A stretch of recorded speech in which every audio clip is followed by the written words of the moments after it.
The crashed sky burned red as the small ship fell through the clouds. Commander Ryan Thorne gripped the control panel, his knuckles white. Alarms screamed inside the cockpit. The ground was coming fast. "Brace for impact," he whispered. Though no one else was there, the ship crashed into the surface with a loud blast, tearing through trees and dirt. Metal groaned, glass shattered, and then silence. After a few minutes, Ryan opened his eyes. His head hurt, and blood ran down his cheek, but he was alive. The front window was cracked, and smoke filled the cabin. He pushed open the emergency door and climbed out. The world outside was dark and strange. The sky was purple, and two moons floated above him. Tall black trees stood like silent statues, and the air smelled like wet metal. He had never seen a planet like this before. His suit's computer blinked red. No signal, no connection. He was alone, planet unknown. The system said, "Atmosphere, breathable. Status, crash site unstable." He grabbed his pack and stepped away from the wreck. Behind him, the ship sparked and sizzled. He had to move Dot as he walked into the forest. The silence felt heavy. There were no birds, no animals, just the wind through the trees. His boots crunched on dry leaves. He kept his hand near his sidearm, just in case. After some time, he found something strange, broken metal pieces, tools, and a helmet, half buried in the ground. Human design, but old, maybe years. He bent down and picked up the helmet. It was scratched, burned, and the inside was stained with something dark. Someone was here, he said quietly. A soft noise made him turn. He saw a movement between the trees, something fast, something watching him. He aimed his weapon, scanning the forest. Nothing, just shadows. Then a small figure stumbled into the clearing. It was a girl, not human. Her skin was pale blue, her eyes still large, glowing faintly. She wore a torn robe and limped as she walked. Her arms were thin, and she looked scared. Ryan didn't move. He lowered his weapon and raised one hand slowly. "I'm not here to hurt you," he said gently. She froze, her eyes locked on his face. He gave a small smile to calm her. Suddenly, she screamed, "No, please don't hurt me," she cried, falling to her knees. Her hands covered her face as she trembled. Ryan stepped back, shocked. "Hey, it's okay," he said, confused. "I'm not gonna, please," she whispered, shaking. "I've seen what you do. Don't smile. Please don't smile." His face went cold. Why was she so afraid? She wasn't looking at his weapon. She was afraid of him. His face, his smile. He knelt down slowly, keeping his distance. "What happened here?" he asked. "Why are you alone?" She didn't answer. Instead, she looked around, terrified. "They'll hear us," she whispered. "Who?" Ryan asked. She looked at him with wide eyes. "The ones who took the others. If they hear us, they'll come, and if they see you," she stopped, "they'll think the predator is back." Ryan frowned. "Predator?" She nodded, tears in her eyes. "They said it had a face like yours." It smiled too. A cold wind blew through the trees. Ryan stood up and looked around. The forest suddenly felt darker. "We need to leave this place," he said. The girl nodded weakly. She tried to stand, but stumbled. Ryan caught her gently. As they moved deeper into the woods, she looked up at him. "You don't know what you are, do you?" she asked softly. He looked down, puzzled. "I'm just a man." "No," she whispered. "You're something else." Behind them, something moved in the trees. A deep growl echoed through the forest. Ryan turned quickly, weapon ready.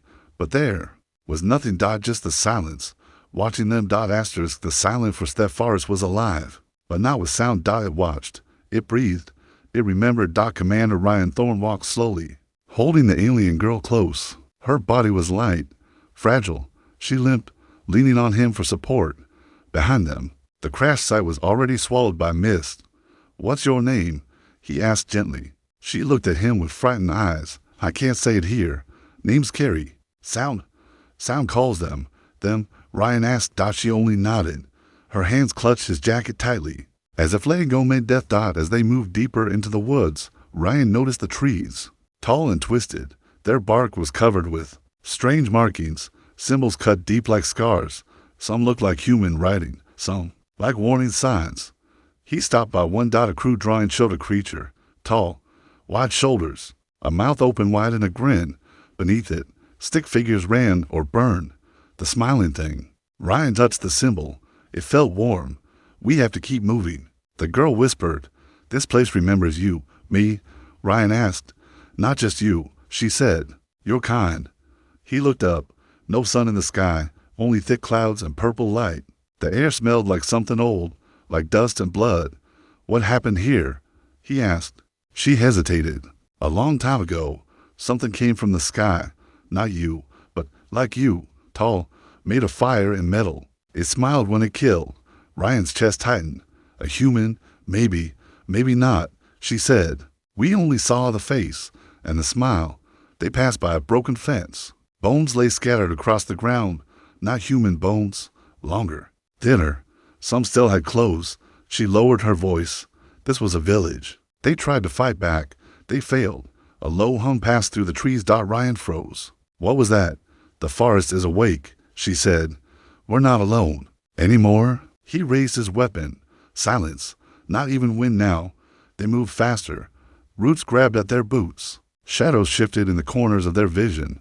Somewhere far off, a soft chime echoed, like wind chimes, but deeper, like metal crying. How long have you been here? Ryan asked. Since I was a child, she said. We live underground now. Only come out when we must. He looked around. Why not leave the planet? No ships, no signals. Once you come here, the sky closes. But I fell through, Ryan said. Then something wanted you to, she whispered. They stopped at a cliff. Below was a massive valley, cracked ground, black trees, and at the center, a tall tower. Broken and overgrown, metal wires reached into the sky like dead arms.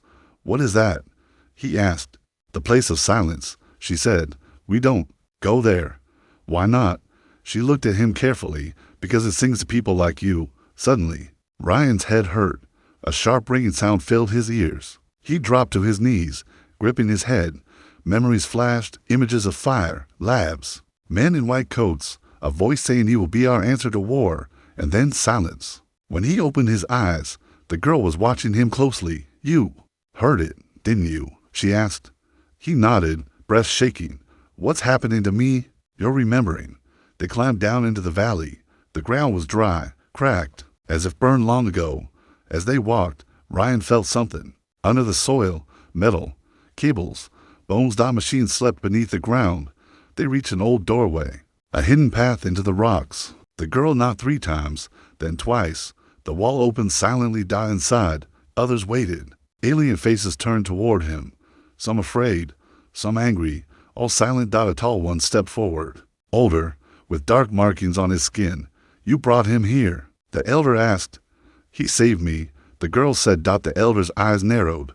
He should not be awake. I don't understand, Ryan said. What am I? The elder stared at him. A ghost, a weapon, a mistake. Behind him, others whispered. One child hid behind her mother. Another made a sign with her fingers, a ward against evil. Ryan stepped back. I'm not the one who hurt you. No, the elder said, but you carry the same face and the same blood. Suddenly, an alarm lit the cave, soft pulses of red.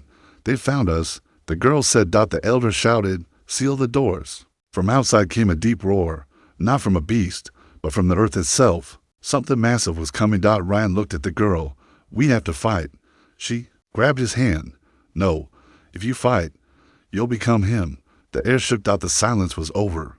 False memories. The earth above trembled. Dust fell from the stone ceiling as the underground chamber shook. Outside, something was crawling through the valley. Something heavy, slow, and full of hunger. Commander Ryan Thorne stood frozen in the middle of the alien shelter. Strange eyes stared at him, some with fear, some with hate. He had just arrived, but his presence had already cracked their silence. He didn't know what he was. Not anymore. What's up there? Ryan asked. Turning to the elder. The old alien spoke without blinking. A machine. Not alive, not dead. It hunts sound. It smells memory, and it wants you. Why me? Ryan whispered. I'm not the enemy. The elder tilted his head. Aren't you? Deep in the tunnels. The alien girl, the only one, who trusted him, led him to a quiet chamber lit by soft blue crystals.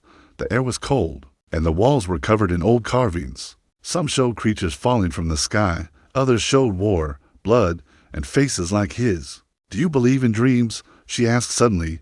Not anymore, Ryan said. I see too much when I sleep. Good, she replied. Then you're ready. She placed her hand on the wall. It slid open with a quiet hum. Inside was a strange room, metallic, different from the stone around it. Ryan stepped in slowly. It felt human. The walls were made of cold steel. Broken lights flickered above, and in the center stood a tall pod, like a coffin standing upright. His breath caught. The pod was covered in dust, but through the glass, he could see something. Himself. Or someone who looked like him, older, tired, scarred, eyes closed, frozen. He backed away. What is that? You, the girl said softly. Or maybe the first version of you. Flashes burst in his mind. Not memories, but pieces, sounds, lights, screams. A woman's voice in his head. Subject 9. Activate cognitive lock. A man's voice. He can't be allowed to remember. It breaks the protocol. A countdown. A scream. A smile. He fell to his knees. The girl knelt beside him. Your memories were taken, she said. But this place is old. It remembers for you later. The elder explained more. He showed them a room full of old tech, human tech, broken screens, twisted wires, data cores burned out. Humans came here, he said. Many years ago. They said they came in peace. They lied. He pointed to a dark corner, where a large screen lit up. Static faded, and a face appeared, human, wearing a uniform. The voice was cold. Project Ghostfire Log 37. Test subject number 9 is showing resistance to neural rewriting, increased aggression, enhanced instincts. Memory resets failed. He smiles before killing. We consider it a flaw, but Command sees it as design. We're not creating soldiers. We're building predators. The screen flickered. Ryan stepped back, heart pounding. That's me. You were made, the elder said. Not born. Built for war. Dropped into worlds like this, to see how long it would take for everyone to beg for mercy. Ryan shook his head. I'm not that person. I saved her. I didn't kill anyone. Not yet, the elder said. But the protocol inside you still sleeps. And when it wakes, it doesn't ask what you want. In the silence that followed, something in the deep tunnel screamed. A mechanical sound, metal grinding against metal. Like a beast waking up. The shelter's lights flickered. Alarms pulsed. It's here, someone shouted. The girl grabbed Ryan's hand. You have to. Come with me. They ran through tight corridors as walls shook around them. The deeper they went, the stranger the path became. It didn't feel alien anymore. It felt like a lab dot on the wall. A word appeared in red letters. Observation Zone 9. You've been here before, the girl said. Don't you feel it? He did. The doors felt familiar. The sound of his boots on the floor echoed like old memory. They entered a room full of old chairs, broken glass, and tablets. On one table, a photo, blurred and burned, showed a team of scientists. One of them had his face. A journal lay beside it. Ryan picked it up and opened the first page. This is not science. This is cruelty. They said we were saving humanity. We were just hiding its worst parts inside. One man. The final line stopped him cold. Subject 9 smiled for the first time, and everyone died. Behind him, the girl watched carefully. Do you believe you're different now? She asked. He didn't answer, because deep inside, he wasn't. Sure, his hands had begun to shake, not from fear, but from something else, something waking up. His vision sharpened. He could hear the machine above them moving, feel it moving, like it was calling him. Back in the shelter, the others prepared to fight. The elder stood with weapons in hand. He is not your savior, he warned. He is the fire we once ran from, but fire can burn the dark. The girl said. The final door opened. Outside, the valley burned red. A massive machine stood on 6 legs, scanning the ground. Its metal face turned, and when it saw Ryan, it smiled, just like he did. The awakening asterisk. The wind howled through the burning valley. The machine towered over the forest ruins, its 6 legs digging deep into the earth with every step. Glowing red eyes scanned the land. It moved slowly, but not because it was weak. It was searching. Searching for him. Commander Ryan Thorne stood frozen in the shadows of the cave mouth. The alien girl gripped his arm, her breath shaky. Behind them, the others watched from deeper inside the tunnels. Silent and tense. The machine's face turned toward the mountain wall. Then it stopped and smiled. Not a human smile.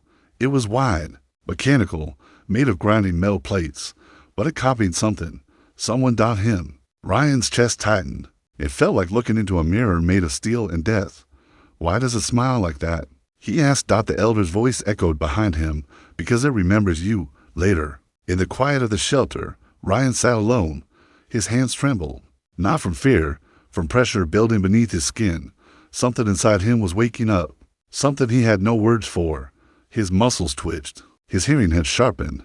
He could hear whispers from deep inside the tunnels. Heartbeats from rooms away. Even the girl's breathing was loud now.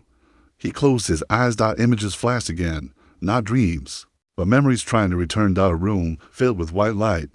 Scientists standing around a chamber. Himself, younger, strapped to a table. A voice. We removed the fear. Replaced it with instinct. Now let's see what wakes up when the pain begins. And then, the screaming. Not his. Others. He jolted awake. His skin was hot. The veins in his arms glowed faintly, silver blue under the skin. His suit's scanner buzzed with warnings. Genetic shift detected. Neural firewall weakening. What's happening to me? He whispered. The girl came to him later. Her name, he finally learned, was Sarah. She sat beside him in the dark. You're changing, she said quietly. Into what? Ryan asked. She looked at him sadly. Into what they made you. He looked down at his hands. They felt wrong. Like they weren't his anymore.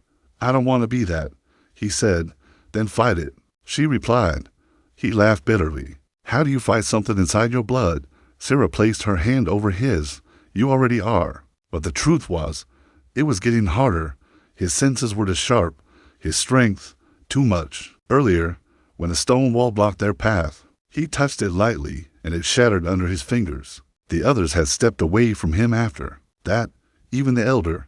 You are a loaded weapon, the old alien said, and no one knows which direction you'll fire. Sarah led him deeper into the old ruins, to a place the others feared. She said it might help. The doors were buried under roots and dust. Old human tech, long dead. Ryan placed his hand on the panel, and it lit up. The door opened. Inside. There was a lab, untouched. Screens, chairs, shattered glass, and at the center, a large cylinder filled with fluid. Something floated inside. His heart stopped. It was another him, pale, still, lifeless, not sleeping, not human. A failed version. SI looked away. You weren't the first, just the first to survive. Screens blinked to life. Audio logs played. Subject 5. To violent. Tore out the containment team's throats. Subject 6. Mentally broken. Begged to be deleted. Subject 9. Stable. Cold. Calculating. Perfect. Ryan backed away. The voice continued. We gave him smiles. Not to comfort, to confuse. The enemy always hesitates when they see something human. It's the last thing they see. He punched the wall. The metal caved in under his fist. SIRA didn't flinch. That night, the machine returned. They heard it crawling above, dragging metal claws through the earth, scanning, whispering, not in a voice, but through the walls. Subject 9. Respond. Ryan's head burned. A tone filled his skull, like a command. He grabbed his ears. Get out of my head. What is it saying? Sarah cried. It wants me to come to it. He gasped. It's calling me back. Don't go. He looked at her, sweat on his face. What if I don't have a choice? In the morning, the elder summoned him. There's a way, he said. A test. What kind? Ryan asked. The elder handed him a blade, curved, ancient. Alien steel. Cut yourself. If your blood heals too fast, we'll know. Ryan took the blade. His hand shook. He sliced his palm. For 1 second, blood spilled. Then, nothing. The wound closed. Skin sealed. No scar. No pain. Just silence. The elder's eyes went cold. You are not one of us. Outside, the people began to whisper. Some wanted to drive him out. Some wanted to use him. Only Sarah stayed beside him. You're still Ryan, she said. Not a machine. But he didn't answer, because deep down, something was whispering to. Not a voice, a feeling. He wanted to run, to fight, to destroy something. That night, he left the shelter. Stood alone in the valley. And shouted, I know you're there. The air rippled. The machine came, rising from the trees, crawling like a spider made of guns and steel. It stopped in front of him, its face open, not with weapons, but with screens. On those screens, a face appeared. his own, but smiling to wide, to calm. Hello, Subject 9, it said. It's time to come home. Hundreds of the void asterisks, the machine stood silent, its screen face glowing with Ryan's own reflection, older, colder, controlled. Above the image, text blinked. Command received. Awakening complete. Engage protocol. Extinction. No, Ryan said, stepping back. I'm not yours. The machine's voice was calm. You were never meant to choose, only to execute. Its chest open, revealing black cables, alive, twisting like snakes, a voice inside his head, familiar and cold. Come home, 9. Humanity still owns you. Ryan gritted his teeth, shaking. His blood burned. Behind his eyes, something tried to rise, something designed to kill. He forced it down. Not today. Gunfire exploded from the cliffs above. Aliens in hidden positions opened fire on the machine with old plasma rifles. The beast staggered, but didn't fall.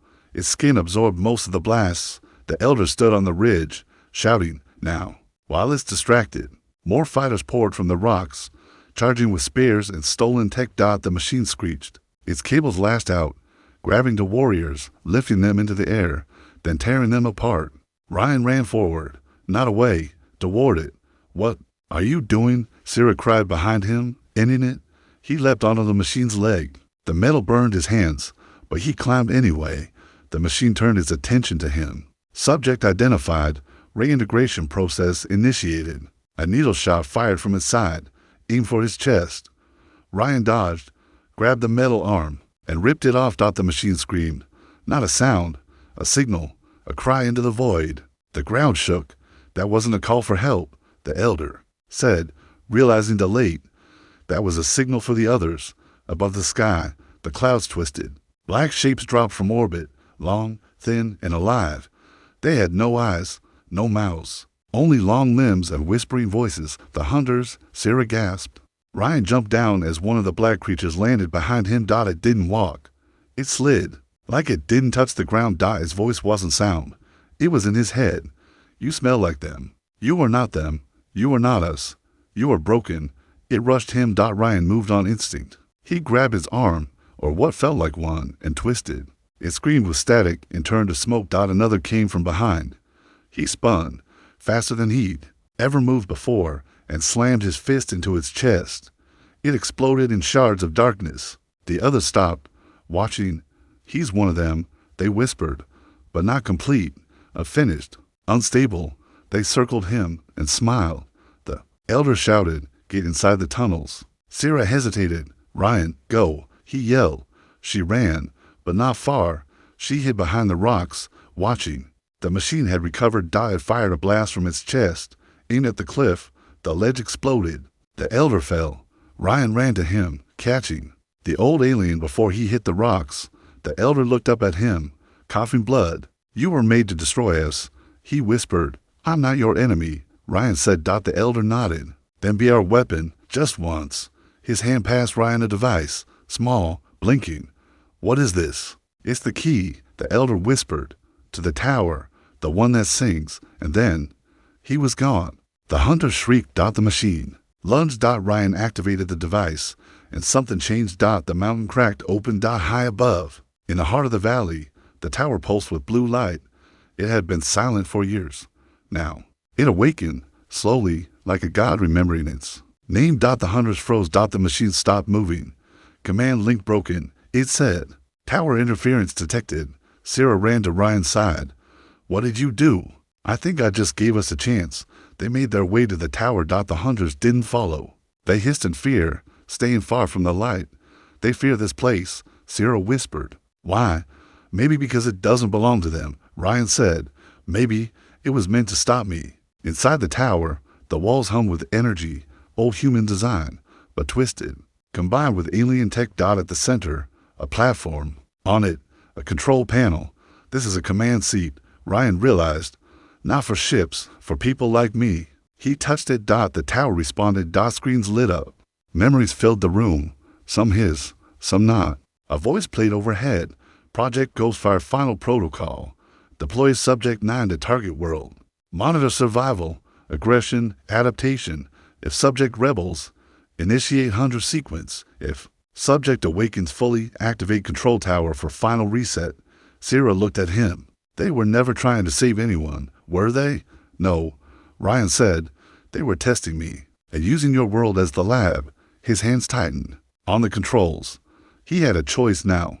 He could activate the tower fully, send a pulse that would wipe all foreign tech, including the machine, and himself, or he could use it to take control, become what he was meant to be, predator, king, weapon of mankind. What are you waiting for? Sierra asked. He looked at her eyes, at her fear and her trust. I'm choosing. The hunter screamed outside. The machine began to climb the tower walls. Subject 9. Its voice said, obey. Ryan smiled, but not like before. A real smile. Tired.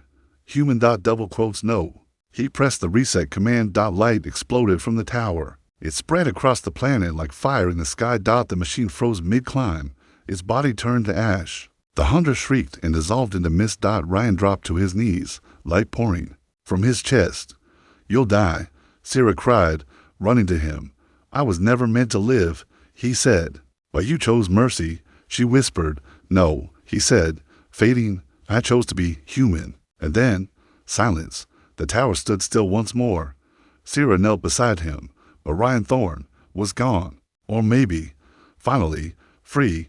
Betrayal protocol. Aster's death is never quiet for a weapon. Deep below the tower, in a chamber forgotten by time, something stirred.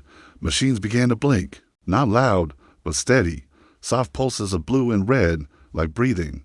On a broken screen, a file opened. Project Ghostfire. Subject 9 status. Terminated command. Override authorization. Beeprit _0018. A new line appeared. Betrayal protocol active. Above. The world celebrated. The machine was gone. The hunters destroyed. The tower stood in silence. And Ryan Thorne, the man who saved them, had vanished with the light. His body never found. Only Ash.SI placed a carved stone at the tower's base, a symbol of honor among her people. He wasn't our god, she whispered, but he chose to protect us. The wind answered with silence. Weeks passed. The valley healed, slowly. Life returned. Green sprouts broke through burned ground. The sky began to clear, but deep below, the betrayal protocol continued. In the ruins of the human lab, an old console flickered to life. An encrypted voice played on loop. This planet is not a test zone. It is a vault, and Subject 9 was never the weapon. He was the lock. A hidden door hissed open behind the console. Inside, a pod. Something floated inside it. Not Ryan. Not human. Something older. Something watching. Back in the settlement, Sierra noticed strange things. Dreams of machines walking again. Whispers in the air. People hearing voices, or seeing flickers of a familiar figure. One child claimed Ryan stood in the woods last night, glowing, a ghost. The elder asked. SI frowned, or something left behind. She went to the tower alone, touched the control panel again. It didn't respond, but deep inside her, she felt a pull, like something was still listening. That night, the stars changed. A new signal appeared in the sky, a pulse, repeating, a code. She brought it to the elder. He stared in silence, then said, It's human, but it's not a rescue. It's a reset. What does it say? Sierra asked. His voice was cold. It says, send in the second key, across the galaxy. A ship detached from a hidden base. It didn't fly. It dropped. Silent, dark, fast. Inside, another like Ryan sat frozen in a pod, but not him. Smoother, colder, complete. Eyes opened and smiled. On the planet, strange machines began to surface. Old ones, buried deep. They weren't like the hunter creatures. They were servers. Listening devices, memory banks, and one by one, they began to rebuild a network. Something was putting itself back together. Not Ryan. But what he was protecting them from. The elder and Sierra walked through the ruins of the human lab again. In one room, a table had been cleared, freshly. On it, a single note carved into the metal. He never had a choice. Neither will you? They looked at each other. Someone is still controlling this, she said. No, the elder replied. This was never out of control. They found the vault hidden under the lab, sealed for decades. Markings read, property of Earth Command. Do not open. Underneath, a single word, mirror. The elder paused. We thought Ryan was the weapon, he said. But maybe he was the wall keeping this inside the vault. Thousands of data cores lined the walls, and one large tank in the center. The tank contained a mind, not physical, but alive, ancient code wrapped in raised dot and above it. A name, Project Mirror, Ryan 0.0. Sierra's hands shook. This was the original. The elder nodded slowly. Yes, and it's still thinking. A nearby screen lit up. A voice, not Ryan's, spoke. When a predator goes rogue, release its twin. The betrayal protocol wasn't about reawakening Ryan Dot, it was about replacing him Dot back in the stars. The replacement was coming fast. No memories, no mercy Dot only mission. This one didn't hesitate, didn't question, didn't smile. Sierra realized the late Dot Ryan's single quotes S death wasn't the end Dot, it was the key. But something unexpected happened. Deep in the tower, under the control seat where Ryan had made his final choice, a spark blinked Dot one cell. A strand of code Dot his fingerprint, human, flawed, emotional, still lived inside the tower system. And it was fighting back Dot not to return, but to stop what was coming Dot as the new Ryan approached orbit, ready to drop. The tower sent one last signal Dot to one person only .si or a dot a soft voice in her head Dot his voice. Don't trust what wears my face. How are you alive? She whispered. I'm not, but I left enough of me behind. The rest is up to you. She looked to the sky Dot to choices, believed the human code could be saved, or face the thing humanity had truly sent, and this time, it wouldn't hesitate. This time, it wouldn't choose mercy. Mercy protocol asterisk the sky burned again, but this time, it wasn't a crash Dot, it was an arrival. A black ship, sharp as a blade, pierced the clouds without a sound. No fire, no warning, no resistance. It slid down through the air like a knife through. Flesh Dot inside, a man stood still, tall, armored, perfect. He wore Ryan Thorne's face. But he wasn't Ryan Dot, his eyes were gray. To still, to calm Dot, he had no memories Dot, no regrets Dot, no choice. He was designed to finish what Ryan refused to do Dot below. The valley trembled again. Sierra watched the ship descend, her heart frozen. He looked like him, one elder whispered. But he isn't, Sierra replied. Ryan smiled with hope. This one doesn't smile at all. The replacement stepped from the ship, boots touching alien soil. He didn't speak, didn't look around. He scanned the terrain, mapped the settlement, and marked the tower as his target. His mission was simple: terminate all non-human systems, reset command structure, erase rogue code. To him, the aliens weren't innocent. They were obstacles, data in the way, and the tower wasn't sacred Dot, it was a tool to control or destroy. But something unexpected blocked his path. The tower refused. Him, the control seat rejected his touch Dot, unauthorized Dot reason. Trace humanity detected. Override denied. He frowned Dot not with anger, just calculation, error detected. He said aloud, rogue personality fragment still active. Sierra, far below, heard the tower hum again. Then she heard his voice, soft, like a memory. He can't take the tower, not while part of me lives in it. What do I do? She whispered. Bring him here. Let me speak to him. The replacement, meanwhile, began executing protocol B. Step 1, cleanse area. He activated the nanite storm. Black dust rolled out from his ship, covering the land. Trees disintegrated. Animals turned to ash. The aliens began to panic. We have to run. One shouted, we have to fight. Cried another, but Sierra stood firm. We do neither, she said. We take him where he doesn't belong. She walked into the storm. The nanites tried to skin her, but the tower shield protected her. A gift from the real Ryan. She stood before the replacement, staring into his gray, dead eyes. You're not him, she said. I am the correction. He replied, the perfect version. Perfect doesn't mean better, she said. Imperfection cause failure. He replied, I do not fail. She didn't argue. She turned and walked away. After 1 second, he followed, not because she convinced him, but because something inside the tower called him. A challenge, a command, a whisper of his own face. He entered the tower. The walls responded, not with light, but with memories. Not his. Ryan's single quotes S. He saw flashes. The crash, the alien girl screaming when he smiled. The choice to destroy the machine. To save life. To show mercy. The replacement tilted his head. Irrelevant data, he muttered, but something strange happened. He hesitated dot in the control chamber. The seat lit up dot, not for him dot, but for her. Sarah sat down dot, the room dimmed dot, a soft pulse flowed into the air dot, and from the core of the tower, a voice emerged dot, not just sound, not just data dot, him dot, Ryan dot, double quote. So, this is what they sent, Ryan said. A version of me with no soul.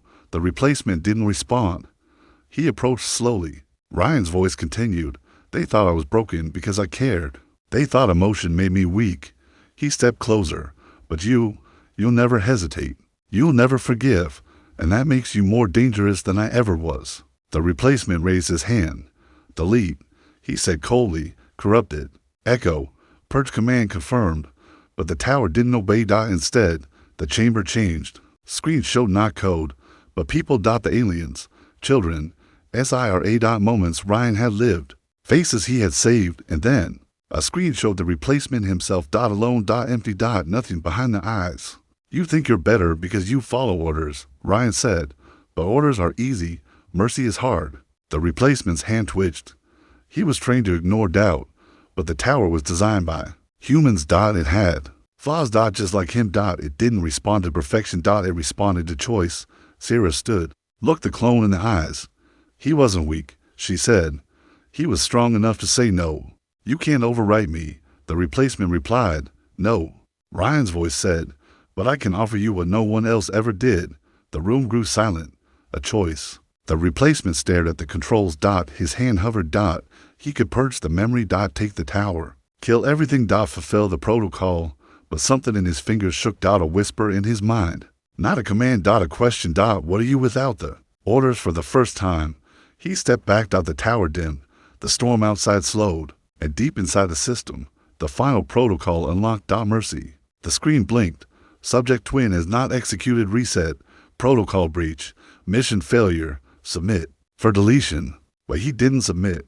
He turned to Sarah and nodded dot, not a smile, but not violence either. He walked outside. The black ship opened dot, but he didn't enter. He looked at the sky dot and waited. From orbit, the command ship watched. He didn't complete the mission, one officer said. He chose. Pause, said another. Unacceptable. They pressed a button. Termination signal sent dot below. The clone's body froze dot, then cracked dot, then shattered dot, not in pain dot, in peace. Like it had chosen the final step. Inside the tower, the light returned dot, SIRA. Looked around dot, Ryan's single quotes S voice, now fading, spoke one last time. They can send soldiers. They can send machines. But if even one chooses mercy, we win. And then, silence dot, real silence. Outside, the sky cleared dot, the storm ended. And for the first time in years, the sun broke through dot, end of story.